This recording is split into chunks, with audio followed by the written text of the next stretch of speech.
So hello बालकों, शुरुआत करते हैं क्वेश्चन नंबर 242। जो कि ये जो दो क्वेश्चन है वो एक्चुअली क्या हो गए, एस्केप हो चुके थे हमारे सीरीज़ के उसमें से।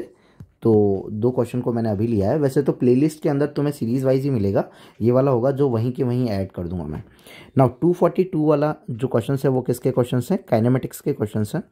सो काइनेमेटिक्स के जो 300 क्वेश्चन है वो हो जाएंगे।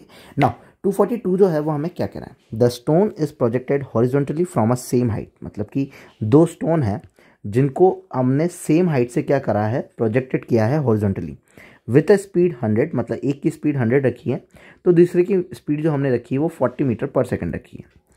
अब ये कहते हैं कि हॉरिजॉन्टल रेंज जो होगी वो एक्चुअली क्या होगी।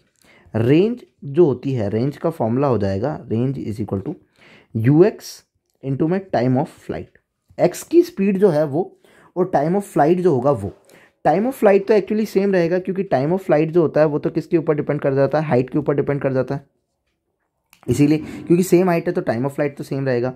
तो रेंज फर्स्ट अपॉन में रेंज 2 जो होगी वो ux, मतलब कि पहले वाली की स्पीड अपॉन में दूसरे वाली की स्पीड हो जाएगी। तो ये हो जाएगी 5 डिवाइडेड बाई 2, दैट मीन्स 5:2। तो ऑप्शन नंबर कौन सा हो जाएगा? सेकंड हो जाएगा। Simple.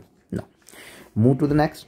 A body is thrown horizontally with the speed of 20 metre per second from top of the tower of 20 metre height. मतलब कि अब जो है बॉडी को अपन ने क्या किया है, थ्रो किया है, जो कि 20 मीटर हाइट पे है। हमारे कहाँ है?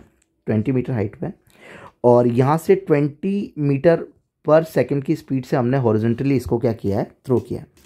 Now the value from the ground the foot of the tower x. मतलब कि कहीं ना कहीं एक्स पे जाकर के क्या करी है, स्ट्राइक करी है। और इस एक्स की जो वैल्यू है उन्होंने वो पूछा है।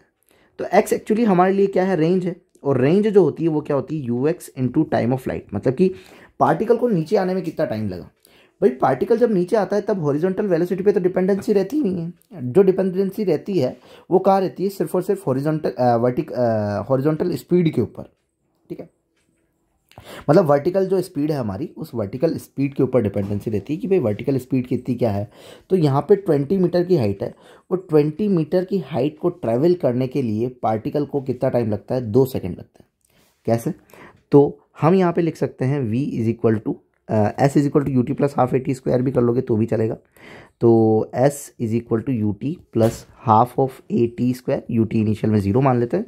हाइट जो है वो हमारी 20 है, is equal to half into में AT स्क्वायर। 2 ऊपर चला जाएगा, 40 अपॉन में 10 इज इक्वल टू में T स्क्वायर। सो ये T जो आएगा वो कितना आ जाएगा? 2 आ जाएगा। तो नॉर्मली जो है 20 के लिए कितना लगता है? 2 सेकंड लगता है नीचे आने के लिए। हाँ, नीचे आने के लिए 2 सेकंड। सो यहाँ पे टाइम ऑफ फ्लाइट 2 सेकंड हो जाएगी। और हॉरिजॉन्टली स्पीड जो है वो हमारी कितनी है? 20 है। तो 20 इंटू 2 जो हो जाएगा वो हमारा 40 हो जाएगा। तो 40 मीटर हमारी क्या हो जाएगी?